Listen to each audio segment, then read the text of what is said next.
Hey friends, R6P2D3 day 3. I'm down another 2 pounds today, so that's great news. Intake yesterday was about the same as far as fluids, with coffee, apple cider vinegar, and hot water in the morning. About 80 ounces of plain water. I had a Cali Kicker, and I think I had some Pellegrino with lemon. I had the same thing for lunch, so I had a cup of broth, a cup of asparagus. The day before I said broccoli. I didn't have broccoli. I had asparagus. I don't even know what I was thinking, but it was asparagus. And then 4 ounces of chicken and some spices.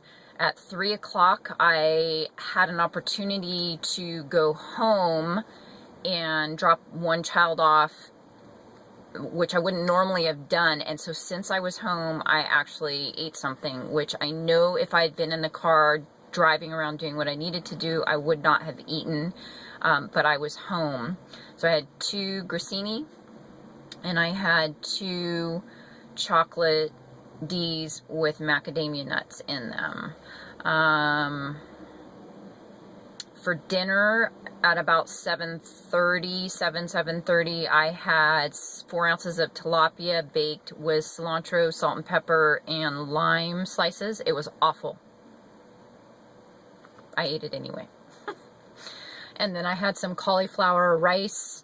My cauliflower rice is just cooked dry with salt and pepper, and then I freeze it. I usually do like 2 heads at a time, chop it up in the food processor till it's little tiny bits, and then I dry saute it until it's cooked through, and then I portion it out and bag it up and put it in the freezer. So I had that, and that was the best part of my dinner because that fish was so bad.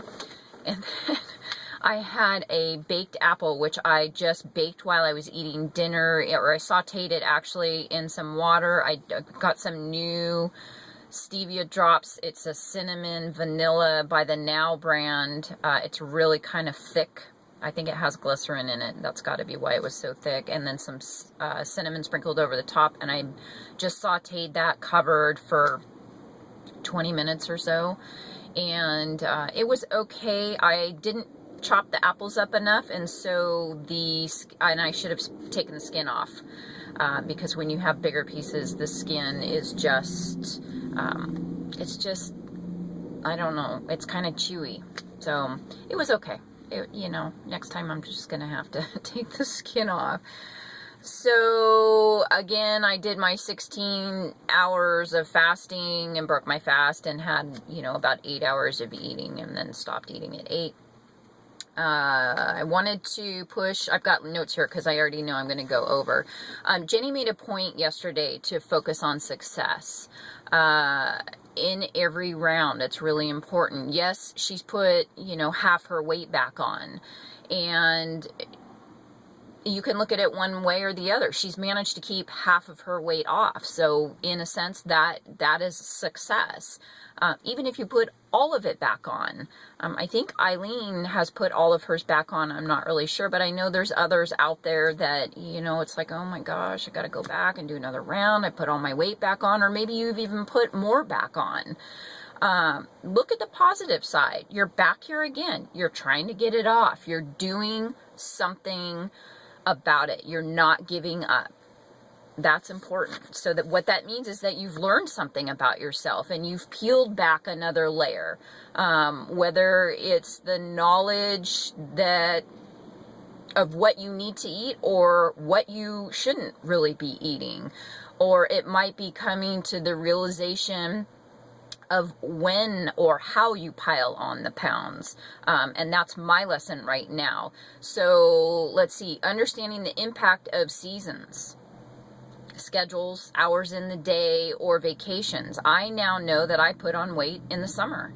Last summer I was on HCG all summer.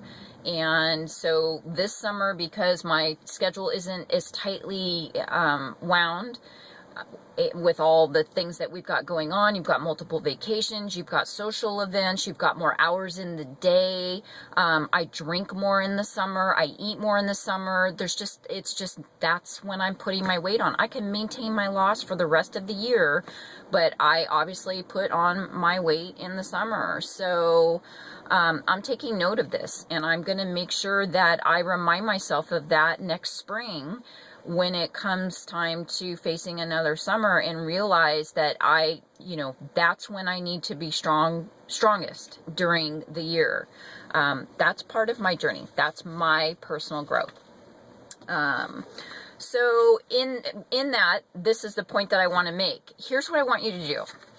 I want you to, this is for those of you like me that gained, 10 or 20 pounds back, or those of you that have put it all back on plus more, or if you gain 10 pounds during loading like Donna and Parker, or if you're frustrated with the goose egg like Squeaker would, or if you're having a wacky round like Lamb Chops and you've only lost 15. Go get a backpack, fill it up with whatever that weight is that you're obsessing over, and put it on. Weigh the weight out, put some cans in that backpack, weigh it out on the scale, and put that backpack on. And then you're going to realize a few things. The weight that you've kept off matters, or the weight that you've gained is heavy, and it's to your benefit to battle back and take it off again. Or the load weight, usually, I'm going to put that in there. Usually, the load weight that you put on so quickly comes off. So that, that crazy 10-pound gain in a load, it usually comes off just as quick as it goes on. Or any amount lost in a round, no matter how small it is, 5, 10, 15, whatever, any amount that you've lost in a round is better than what you were carrying around at the beginning of the round. So it's not a failed round. Even if it's 5 freaking pounds, it's still 5 pounds off of your body and your joints. So in closing, I just want to press that point. It's be grateful that you're here and that you're trying again to do something positive for yourself. You're surrounded by all these people that love you, and if they don't love you, they're not going to watch your vlogs. They're going to scroll right past you anyway, so it doesn't matter. But for the rest of us that are paying attention to those that we care about, sometimes you need a kick in the ass, and you need someone that knows you well enough to say, hey, get it together, quit cheating, or stop drinking, or maybe you're exercising too much, or, stop taking that Advil, or what, there's all those things. Or you need someone to say, hey, I love you, no matter what. That the size you are right now, you're good. End your round, come back again in 6 weeks and do it again. Those are things that we need to hear from this community that is around us, supporting us. That's why it's important to vlog, so that people understand what you're going through and they hear it from you, and they know a little bit about you and why you're struggling or why you're succeeding, and then they can apply that to their own journey, whether they're learning from it of what to do or what not to do. So that's just kind of my rant today. I tried to shove it all in. I hope it kind of made sense. It's just, when I got frustrated this morning it's like, I might sound positive on the vlog, but it's like, gosh darn it, I'm here again doing another round. Why?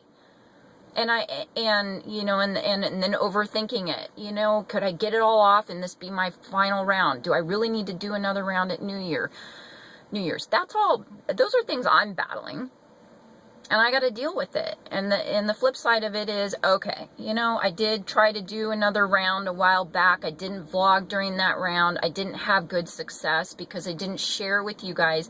I did get in there and pay attention to what you were doing, but I thought, oh, I've done this before. I got this. No problem. I don't need to spend all that time vlogging and watching other people's vlogs, because it takes a hell of a lot of time. But what it does is it focuses you.